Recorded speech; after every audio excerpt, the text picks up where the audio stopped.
What's going on? Boys, arm yourselves. Lot to talk about today. I took a bunch of notes for the primary and auxiliary topics, but we're going to start with something else. Today in the office was a Sunday 11 a.m. how tired I am sort of day. Money people said, we need you to give us X, and if you don't give us X, then there are going to be problems. Now, we have never needed to provide X before, and I could provide probably about 40% of X using just my records. Now, if it weren't for corporate espionage, we would have been able to have provided the other 60% of X easily. But because people fucked around, it became a lot harder. Now, even that wouldn't have been a problem because I was providing someone somewhere else physical copies of that other percent of X in case something were to happen, which it did. And my. Well, we'll get to that. But it turns out she threw away all of those copies, meaning with a lot of work, I could probably figure out right now how to provide 40 more percent of X, but that remaining 20% is just gone.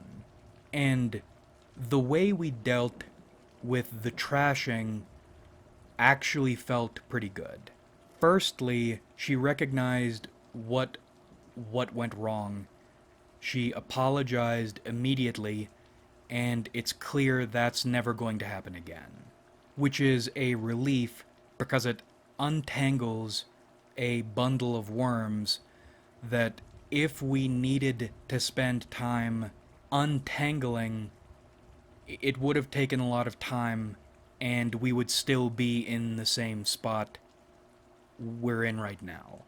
As in, it doesn't matter what happened, all that matters is the situation we're in right now and how we're going to fix this. And that felt good because I don't care when people fuck up as long as it isn't repeated. But when when it isn't dealt with immediately, I feel like I have to perform anger to be sure it doesn't happen again. But it's an exhausting waste of time. It's an obligation. And because she apologized immediately, it makes it easier for you to take blame onto yourself, which we've discussed it before. I think I have a better way of explaining it now. Is something you should be doing mentally, even if you don't voice it. Because in environments like these, if you focus on assigning blame, even if that blame is due, you're teaching yourself not to solve problems or to prevent problems from happening at all proactively. You are teaching yourself how to assign blame. And if you do this too much, you end up incapable of solving problems. Because the muscle you've built up is the finding someone to blame muscle, not the getting craftier muscle. So, because she apologized immediately, that eliminates the need for this whole stupid rigmarole and frees me up to figure out what I could have done differently, which is what you want. You don't want to need to rely on other people. In this instance, yes, she was given copies, she threw them away. She could take the blame for this. But in reality, I could have solved this or prevented this proactively in two ways, two very easy ways. When it sounded like she might throw them away because she was insisting we didn't need them, I could have insisted back a bit harder instead of being don't make a fuss guy. Never let anyone talk you out of covering your ass. If it is a preventative measure, probably will never need it, but you could, it's a non-zero chance, lay down the law. Be a dickhead, let people hate you. That's what needs to be done. Because today is a rainy day. God, it would have been nice to have had those copies. But when you're taking blame and thinking ahead, this is something you could have resolved. You can enforce measures like these. And the other solution, an even easier one, I could have kept copies at home, which is something I don't want to do because I like a degree of separation between work and life, but that is a measure I could have taken that could have worked, and I will be taking in the future. So I spent the entire day scrounging up that additional 40%, piecing it together like a gosh darn detective, and we're now at 80%, but that remaining 20%, as I said, is just gone. It feels like you're playing an old text adventure. Give us X. I don't have X. Find X and give us X. Where is X? X is not here. Help. No one's around to help. And by the end of today, still, I'm beginning to come up with some ideas now, but at the end of the day, I still had no idea what I was going to do about that last 20%. But we talked yesterday about trusting your instincts and your divine light. This feels like an impossible task, but inside, I know I'm going to figure it out. I don't know how I know that, but I do, and I'm going to. You wonder why I engage in doubt so much, so heavily, and tear down anything that isn't it. It's because when you find something that withstands doubt, that refuses to be torn down, especially when it bubbles up out of you, you can believe it. These are the moments that make the shit worth it. I don't know how I'm going to do this, but I know I will, and it's going to be miraculous. If you give me a desk and let me smoke, I will resolve your administrative issues. I'm a fucking magician. I make your problems disappear. I consult the tomes and conjure the bag. I smoke carcass out of a Savinelli 110. New Dracula Flow released today. I've noticed recently I have been pronouncing hard consonants or enunciating hard consonants a little more clearly than usual, and I was wondering why.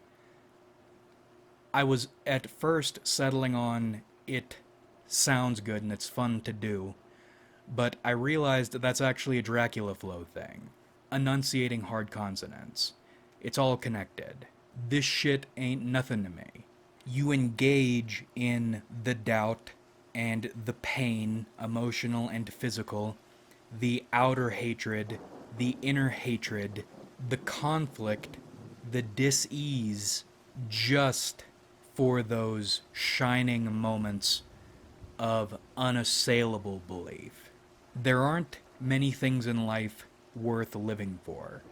That degree of belief, just knowing, that knowing, that's one of the few things worth living for.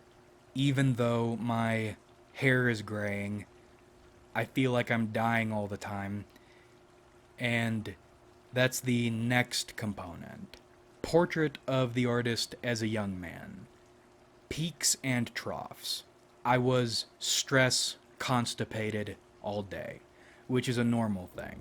But when I was finally beginning to deal with it, something jostled something, and it felt like something broke. And not just on a weird or uncomfortable level, but on a medical level almost. As in, holy shit, am I about to bleed out on the shitter right now? Now, of course, that didn't happen, but whatever it was, my body reacted to. It was like everything, it was like an instant security shutdown. I feel like I have an over the hedge emergency cork up my ass, and if it comes out, I'm going to bleed to death. And that got me thinking, what if I do bleed to death out of my ass right now? Or what if something else flips another breaker and I start vomiting up blood? I was thinking about the point of faith. What happens, or how do you feel, if there is a purpose and you do have one, but you are not going to be rewarded in this life or any other? How do you feel if your purpose or your faith is all you have, all you can expect? This is all you can expect. Well, I think it might actually feel okay. And I had to think about why. I think it might feel okay because even if you aren't rewarded necessarily, purpose or faith implies there is some order or direction to things. And if you are connected to your faith, if you believe it, then you don't exactly need a pot of gold at the end of the rainbow. Your reward might be recognizing that there is an order to things and you are playing a part. Your ultimate reward might be just knowing that something is going on. And I think that's why it might feel okay. Maybe does feel okay. Because you're being rewarded constantly.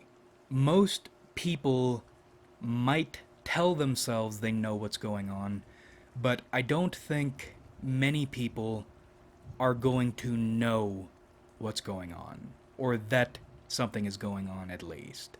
And they certainly aren't going to feel those unassailable peaks. Hylics are going to spend their entire lives bumbling around, trying to avoid troughs, never really knowing anything if they want or are aware there might be something to know at all. Whereas with faith and instincts, it's because of the troughs you are aware something is going on and you have those miraculous moments. You get to live your life knowing, sometimes suspecting, but on some level knowing, and then a few moments really knowing. If there isn't some grander reward or level, that's fine. You get to know something. You get there by clawing at everything all the time until you find the things you can't claw at, and sometimes you find you can't claw at yourself in those moments. I think that's enough. I'm sure I'll have a different opinion by tomorrow, but for now, that's how I feel. Now, unfortunately, this extended tangent could be and probably should be an entire video by itself. But we have notes, and maybe getting a good tangent means I don't need to stress about weaving these notes together into a consistent narrative. Maybe we can just go over the notes. Let's think about it. Playing heel which is distinct from shadow integration. They're similar, but playing heal, I think, is the performative side of shadow integration. Playing heal is useful but risky. I think learning to integrate your shadow is like learning how to swim in a cramped area in which the water is rising. The rising water represents people who want to drown you. You don't need to learn how to swim. You don't need to learn to integrate your shadow. But if you choose not to, don't be surprised when you drown, when people drown you. Drowning is okay, but there's no going back from it, and you need to be sure that's what you want to do before you let it happen. Because if you don't act, that is what's going to happen. The way I look at and have found success with shadow integration is acknowledging and integrating parts of yourself that are really ugly, that are nasty, that are distasteful. Entering a conversation with them and learning how to sync up for your benefit. Now, playing heal is risky because it's higher intensity, higher risk, higher reward. You can get a lot out of playing heal, and we'll talk about that. But you can also trap yourself. Two examples: Divine Dale and Hunter S. Thompson. I don't know all of Dale's history, but I've watched a few YouTube breakdowns, watched a number of his clips, and I've watched a few of his VODs. I don't think Dale is the character he's found himself stuck playing. Without knowing all of his history or everything that's gone on, I think he started off as a sad, lost person who found his 15 minutes of fame during a bad day or a series of bad days. He raged his way into getting his finger momentarily on the pulse of something. That something is shadow integration, proper shadow integration. And I don't know why, but it seems like humans have this strange love-hate fixation on people who do have their finger on that pulse, whatever it is. And I get ENTJ vibes off him, which makes all this make sense, and it's just sad to watch. I think he found an aspect of himself he could press to get what he wanted without considering, and then he pressed it a bunch without considering all of the consequences. It's like a Faustian bargain. And Faust in the actual Faust sense. You do get powers in return for your soul, but either they aren't actually all that great, or you aren't all that great at using them. It's like failed corrida.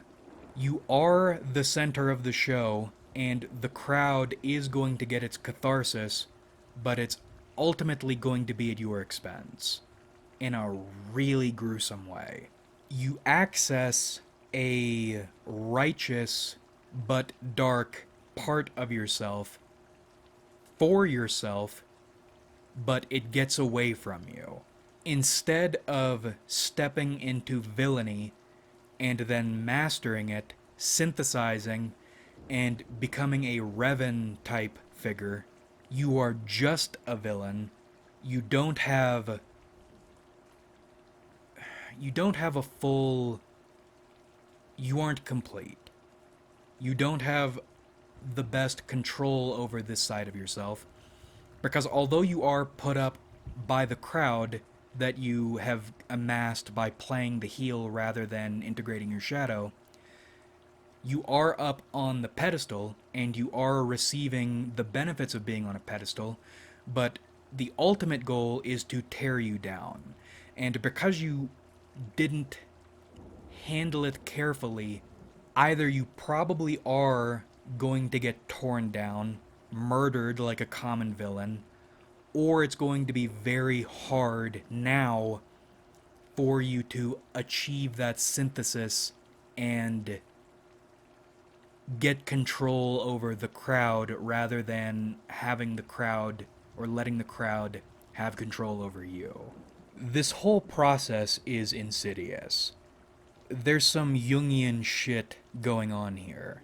Because you view your shadow as something foul. Something that shouldn't even be acknowledged, that should be hidden. Certainly not brought out into the light and worn. Or communed with, synthesized with. But it is real, it is you, and you start fooling around with shadow integration, and then you do it publicly. And you get the reaction you're expecting. You get people who really hate you without even pretending not to hate you. Because remember, all people do hate you at all times. Except you find you aren't actually pushed around or mauled. People try, but it's like it doesn't stick. In fact, you are once again in the weirdest way rewarded for it. When you're shadowing publicly, everyone wants to delete you and talks about how you shouldn't exist, but they don't stop watching you. They don't stop giving you things. It's like on some fucked up level they want you to do it. Since I've gotten outright nastier, I have doubled my views in every 48 hours for the last week, and I have at minimum doubled my revenue. Sometimes as high as 500% what I was originally getting. And my life videos are... I don't know how it's happening. My life videos are stomping my MBTI videos until their next pop. What's going on here? I think it's flirting with something devilish. If you step from shadow integration, which you need to do because people are awful, into playing the heel, shadow integration publicly, performatively, combating the crowd directly, you're entering, or you're getting on the edge of that high risk, high reward thing. And we bring up Dale and Hunter S. Thompson to review what happens when those things go wrong or go right. It's a confusing outcome. You can tell Dale is two things. One, aware of the fact he is playing a character, and two, not happy about it. But what's different in this shadow integration form of playing the heel is it's not exactly a character. It's a darker aspect of yourself. It's like you're wrestling with it publicly while people are holding spears up around you. That aspect is part of you, but it isn't all of you. You don't understand it fully yet. You haven't mastered it yet. And now, although you are reaping the rewards of doing it publicly, you have people who want you to fail, who want both to assign that aspect of yourself to all of you and then to kill it, and also never to let you either synthesize or back out. You're trapped wearing a fucked up version of your own face people are telling you is just your face and wanting to murder you over it. But it's the damnedest, most difficult thing because it's not entirely on them because you chose to engage in this, but it's also not entirely on you because people are disgusting freaks and they want you to. The reason the reason it's profitable, the reason people jump into this playing the heel thing, this communal catharsis execution, is they will push you to do it with carrot and stick. You'll get rewards for being nasty, and if those don't work, then people will provoke you into being nasty, at which point you will be rewarded, and it becomes this cycle. And if you aren't aware of what's going on going in, you get trapped in it. From what I'm seeing in Dale's career, he started flying really fast and piloted erratically. And people are never going to let him synthesize even if he wanted to, which they never want you to if you find yourself in this position. But I think there's a way you can do it without digging a hole and turning it into an uphill battle, by going in swinging and blind. And the same thing happened to Hunter S. Thompson, by the way. He got trapped playing one part of himself his entire life. And it's unfortunate that turned out the way it did. I am really hoping the same thing does not come to Dale. Now, what do I mean when I say I think there is a way to do this well, or as well as you can? Well, first and foremost, it's something you're going to need to think about at least. This is not just something you can avoid. At some point, people are going to start pushing you toward it. Human beings are disgusting, and crowds are even worse. I strongly recommend The Crowd by Gustave Le Bon. It's actually crazy how individuals' psychology, how individual psychology changes when group dynamics get involved. It's crazy and disgusting, exponentially disgusting. If you're someone a crowd, for any number of reasons, singles out, either you single yourself out or they choose to single you out, the latter of which is more unfortunate, the tear down Thanatos instinct is not, well, there's something wrong with you, so they're going to tear you down. It's, you won't do as the mob says, and that can be just by merit of being separate from the crowd, and for that, they're going to try to lynch you. Right? With crowds, it's never, their actions are never about anything other than power and other drives they probably aren't even aware of themselves. Smaller example on this channel. This, and I don't even think they were connected. That's why crowds are so strange and insidious. This wave of disconnected people, I think they were disconnected, started complaining about the volume on my videos. The first few I gave actual explanations to, none of which they accepted. Immediately escalate to a, you didn't roll over at our first attempt, what you say doesn't matter, all that matters is what we want. So we're going to move up to the next level. And then it happened enough times, I dug my heels in, stopped explaining, and said I'm not going to do this. If you don't like it, go somewhere else. And that's the point the blood is in the water. They demonstrate good faith explanations, and a degree of rationality isn't what they care about. So they take it to that next level.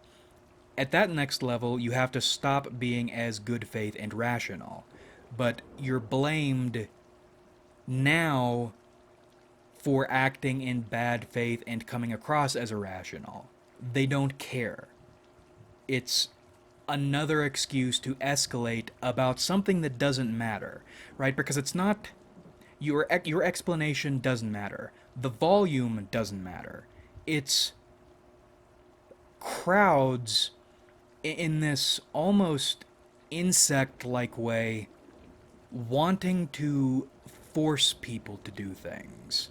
And then it sets off the nastiness cycle, which you either engage in or cut off. And with that wave, I cut it off. I blocked all of them. And I haven't heard anything about volume since. But before that wave, and since that wave, I have seen similar weird, disconnected, but connected crowd force waves operating in the exact same ways. That's what I'm saying about Hylics not being individuals but as instruments through which malevolent forces can express themselves. Your options are passive or aggressive, and neither are good. The crowd gets its way, or you get your way. You have to make a decision on which you want. The introductory point here for playing the heel is knowing that this is something you're going to have to deal with. You're going to have to make a decision. Because if you decide to stand up for yourself and go shadow mode and get your finger on that pulse and get... it's... you know when you're doing it.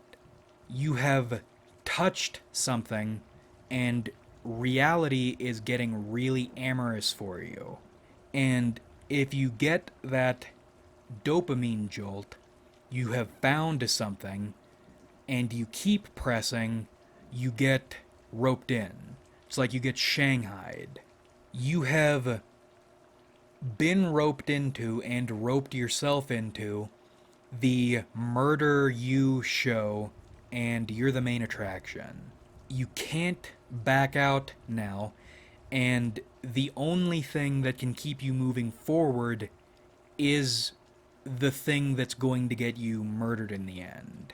So the first thing about playing heel effectively, I think, one is knowing that you're going to have to make a decision, or you're going to be pressured into making a decision, and two, not letting your shadow alone be the attraction. Because if your shadow is what draws people in by itself, there's only one way that can go. If you put your shadow away, the show's over. If you synthesize your shadow, people are angry. If you let your shadow run wild, you are giving people the excuse to execute you. I think we are fortunate on this channel in that we have found a pulse that is not as erratic.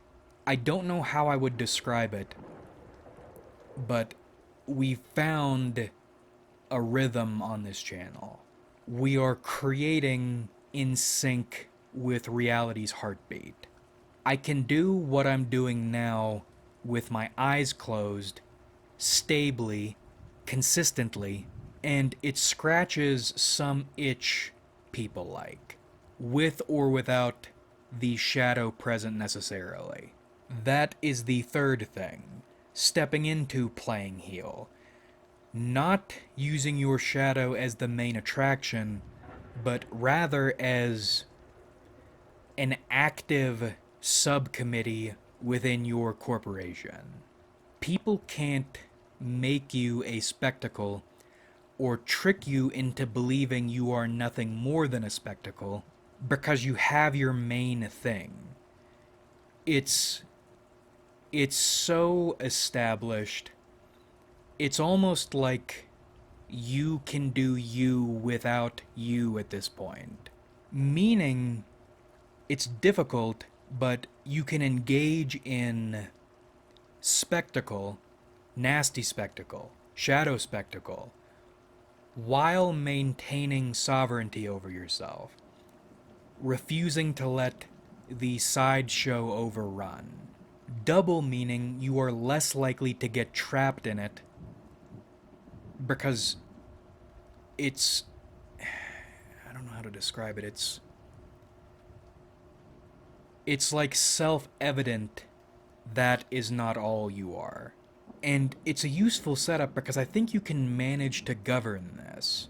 When you are paying close attention, moving cautiously, and have a big rock, you can shadow integrate in that you are actually wrestling with your shadow, synthesizing it or trying to, play the heel, reap the benefits of doing this performatively for a crowd, for catharsis, without getting murdered, without letting yourself be overrun or marginalized, self marginalized, get those standard, well, get the shadow integration benefits, get the playing heel amped up benefits, and then when you maintain sovereignty over your soul,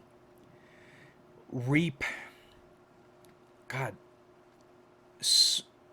mega benefits, right? Because when people realize there is, or when people think there is an execution show they can come watch, a hatred fest, your 5 minutes of hatred, firstly, in their rage, they're going to tell other people, not realizing if you really want to hurt somebody, you don't talk about them at all.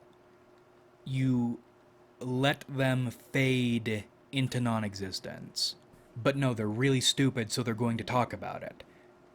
Because they do want to kill you, but they also want to watch you and hate you and then enjoy killing you. And they want to do it together, not realizing the benefits they're going to bring you. Right? Even if you are playing heel, just playing heel poorly, losing, letting yourself be turned into nothing more than a villain to be killed, even then they're benefiting you. But firstly, when they mob up, they're going to bring a lot of attention to you. In this social media age, that's ad revenue, that's engagement. Their wave of coming in to hate you is going to bring in other people who have no idea what's going on. And whether or not they join the hate train doesn't matter, because you're benefiting from the numbers no matter what. But the real blood you're looking for is the number of people among that mob who are natural born contrarians. They see what the mob is doing and they're going to do the opposite, regardless of what you are. They're going to oppose the mob with intensity, whether that is out of joy of antagonizing the mob or out of feeling this drive to be watchdogs for people who are attacked by mobs. You're going to get a group of contrarians who are going to oppose the mob on your side completely, with nothing to do with who or what you are. So those aren't true allies, but you're going to get people who are going to be supporting you actively. And then, among those number, there are going to be a few contrarians who like what you're doing for their own reasons. Those people typically end up becoming your core audience. And you'll notice with these villains, these villainized people, these heels, these fucking heels, they always have a core of people on their side. It's that percentage, or they're that little percentage. And once again, that's for people who strictly play the heel. Fast and loose, high risk, high reward, no rock. This is all hard to describe because it's mystic shit. Reality bending. This is not in any way the way people think things work, but it's apparent it is the way they work, in spite of everything, and it makes no sense. The God, the wanting to kill you but wanting to watch you get killed or put yourself in a position to be killed,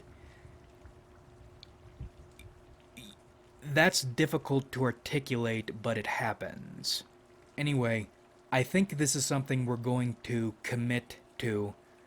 One, because it needs to be done. Two, because I think it can be done well, and we have somehow found ourselves in a position to do it well. And if all goes well, we come out of it with sovereignty over our own soul intact, our shadow synthesized, or at least synthesized better, and maybe a little more money and influence. It's really weird when you go from 2 to 3 subscribers per day to 12 and 13 in, like, it's, what's going on? What's going on? Might those numbers go higher? Despite the fact, in all social rationality, they shouldn't. Might we be on the verge, or might we be tapping into becoming something with nothing more than measuredly unrestrained ugliness and hatred? Good God, I really want to, especially after that damned visual novel, devastate what is supposed to happen and emerge a lich, a power lich. And some of the other minor notes while we're here. Relate with events and actions, don't identify with people. That's another warning against parasocialization, but it's also another way of socializing with people or getting close enough to people without getting too close. You can bond with someone over shared experiences.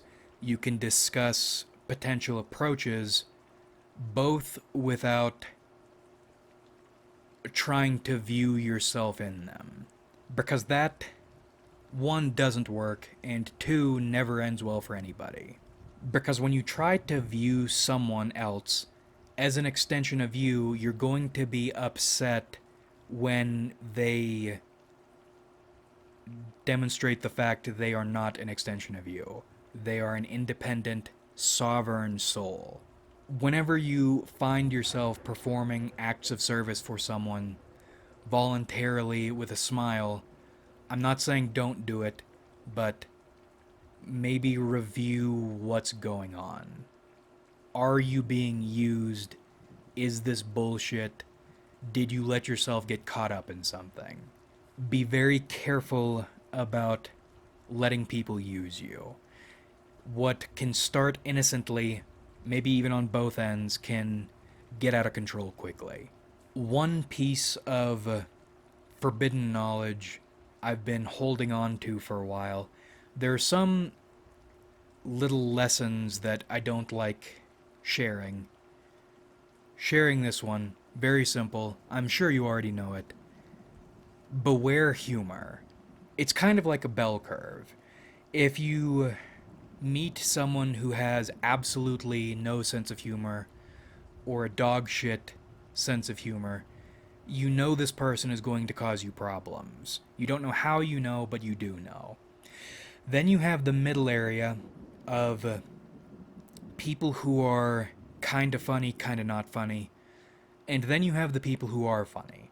And because humans view things in contrasts, I think there's an instinct to assume someone who is funny is someone who is good, because someone who is not funny is someone who is bad. And that is not the case. If someone can naturally and easily make you laugh, you're Achtung, Signalis ass fucking horror world alarms should be going off. Not that you should avoid this person or raise your gun or something like that, but that you need to keep your eyes open. Because I've found people who can make you laugh really hard, people who are naturally very funny, tend also to be very smart and very capable, even if they aren't or they don't seem smart or capable. Maybe it's not even an intelligence thing. Maybe it's a pulse of the world thing. Whatever it is, people who are very funny naturally are capable and dangerous. Because they have to have a certain something to be able to make you laugh. At least that naturally. And they're getting you to like them, and because you're laughing at their humor, you are not paying as much attention to whatever that energy is doing elsewhere. It's one of the reasons I try to push myself to learn to be funnier. It's a well masked deterrent. Funny people can convince you to do really bad shit, to overlook really bad shit. You have to be careful. Okay, I think that about does it. Long ass video. Like if you enjoyed, subscribe if you haven't.